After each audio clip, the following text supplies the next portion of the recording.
To report live in vision from the West Country when there were floods there a couple of years ago.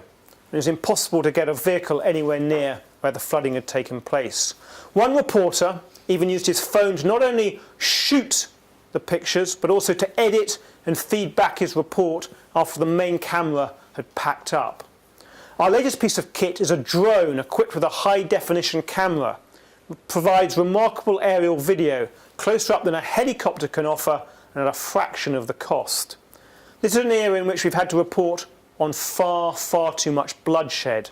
So I'm quietly proud of the fact that we're using drones not as a platform for launching air-to-surface guided missiles, but as a platform for delivering precision-guided news. Reasons for optimism number 3. This revolution in technology has not just transformed the way we gather information, it's also revolutionised how we present it and analyse it. Today, the concept of multimedia journalism is no longer some text, a few stills, and maybe a little bit of video. It's an intricately woven tapestry which uses the most suitable media to tell every aspect of the story. One of the most important departments at Sky News is our graphics department, where highly skilled designers create technically complicated yet brilliantly simple visual explainers. One of the best examples recently has been their work on the missing Malaysian plane MH370 that disappeared in the Indian Ocean, providing a depth of analysis through their graphics which no amount of video or words could match. News can't just give us the facts. News must tell us what these facts really mean. Our recent focus has been on expanding and reinforcing our already powerful team of specialist journalists. For example, Afua Hirsch we hired from The Guardian, Beth Rigby we've just hired from The Times, and a while ago we hired Faisal Islam from Channel 4 News. Their job is not only to report the news, but to explain it, using all the resources available on multiple platforms. Ed Conway, our economics editor, even devised a piece of bespoke technology to help him explain the detail of higher economics, something really very dry but really relevant to every one of us. You might have used it. It's called Conway's Console. It's an app which brings together a raft of data about how different regions of the UK are performing economically. We use it often on air and on digital platforms to show which regions are faring well and which are doing the worst. But it's also a tool which is proving very popular with our own customers, who can use it themselves on the web and mobile to do their own analysis. In fact, we're giving them the tools to discover the facts and to form a view for themselves. A key advantage of a non-stop news service is the scale of the canvas we have to work on. 24 hours of airtime every day, plus infinite capacity on mobile and on the internet. For example, over the years we've produced, under extreme time pressure, nightly reconstructions of the Hutton inquiry using actors into the Iraq war. No one else thought of doing that. We spent an entire week when Britain was fighting in Afghanistan, spending time with ordinary people. We surprised the world, the White House in Washington and the then Pakistan president, when we ventured deep into the Swat Valley in northern Pakistan to show video evidence and break a big story that the Taliban were carrying out Sharia law in broad daylight. And more recently, Sky's look at immigration posed questions that are seldom asked or answered in Britain. Reason for optimism number 2. Great journalism has great value. The expanding global market for digital news includes an incredible range of appetites, from the micro niche to the very broad, a category that Sky News is very happy to be part of. Mark Anderson, the guy I mentioned earlier, the entrepreneur, also says to succeed in the digital world, you need to go for maximum depth or maximum breadth. Well, I know that it's possible and necessary in journalism to do both. We mustn't be satisfied with just licking the surface of the apple. We should aim to bite into its core. Accuracy and truth and depth in journalism also have real immediate and lasting value. Over the last 12 months or so at Sky, we've invested more money in what's called long-form journalism. Those of you who ever read the FT or the Guardian, the FT has a thing called the long read, the Guardian has a thing called the big read. It's very similar. We're producing 6 top-quality news-making multimedia documentaries a year. Long form has a really distinct, firm place at Sky News. The aim is to produce thoughtful, distinct, groundbreaking films that are not bound to a breaking news agenda, but are enduring journalism that will sit on a collection on the digital platforms for VOD. The start of the migration crisis, about 11 months ago, the Sky News documentary unit travelled to Libya, pretty much a virtual no-go zone for Western broadcasters, on the hunt for a key guy, the world's most ruthless people smuggler, Ahmed Jameh, and his gang of hoodlums.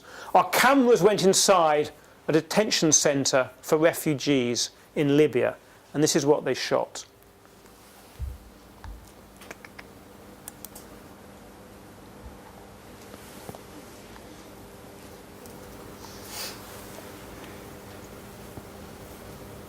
This is another interesting thing. Oh, no, we don't want that, right. Me, as I'm...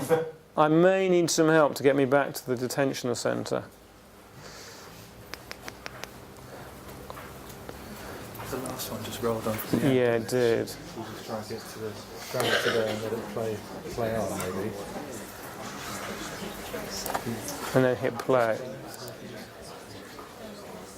Here we go. That's good. So we've been told that we have to go in, and they've given us this as protection because they don't know who's got infections or what infections they might have, and also a number of them have been here for many months and the smell is overpowering.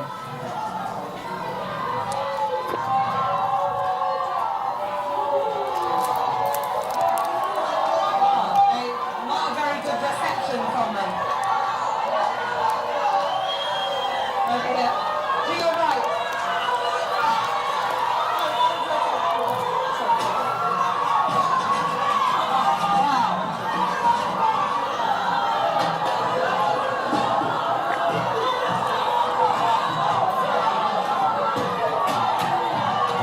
Throwing stuff at us.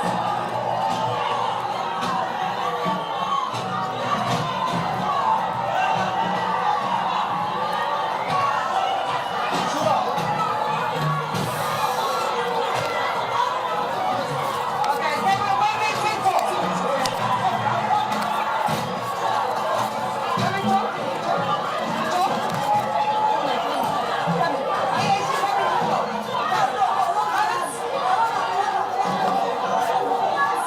Do you speak English?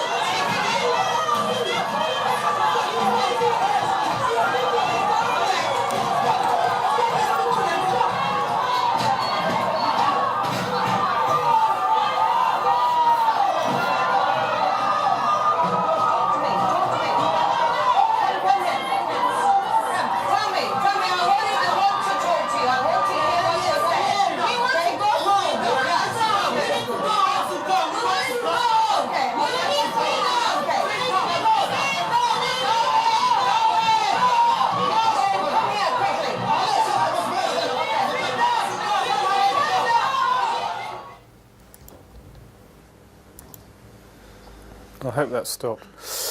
Pretty harrowing stuff, that. Very good example of TV cameras going to really the heart of the story and capturing ordinary people's experiences. Now, in the past, news may have been swallowed deferentially and without question when news was handed down like tablets of stone. But Sky News smashed that mould back in 1989 when it launched.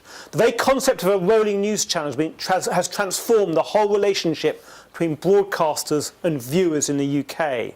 The challenge to provide news at any time, day or night, immediately puts the viewer in charge. They decide when and for how long to watch. It's up to us to grab and hold their attention. At Sky, we've learnt to trust our viewers. Virtually no news breaks neatly and cleanly, with all the facts available completely verified. As soon as we hear something, our viewers do too, while at the same time we help them to understand the quality of the source. By being as transparent as possible, we trust our viewers to make their own judgments. It's a model that has worked time and time again for us and for them. So before Sky and the other 24-hour news channels, news, whether delivered by newspaper, TV or radio bulletin, was no more than a quick snapshot of what the editors believed to be the truth on the evidence available at the time. 24-hour news channels changed all that. A couple of years ago, the think tank Demos reported that despite the myriad of trustworthy journalism and accurate information which is available online, there is, and I quote, equally unprecedented amounts of mistakes, half-truths, mistruths, propaganda, misinformation, disinformation, and general nonsense. A recent survey carried out for Sky News showed that the two most important features the public wants in a news provider are high quality and impartiality, even ahead of ease of access and speed of delivery. For that reason, mainstream journalism inevitably has a strong future. Finally, reason for optimism number one. The old strangleholds on the distribution of news are being systematically undone by disruptive technologies. The most obvious way is in the growth in smartphones. According to the analyst Gartner, very nearly a billion smartphones were sold globally in 2014, compared with a paltry 680 million the year before. In the developed world, 83% of people have got active mobile broadband subscriptions. This collapse in the barriers to entry has made news far more democratic, and that has allowed in new services like Vice. These are services which have been hiring experienced journalists to create alternative streams of news. I warmly welcome them. They're devising new techniques to engage new audiences in dynamic and interesting ways. Traditional mainstream news organisations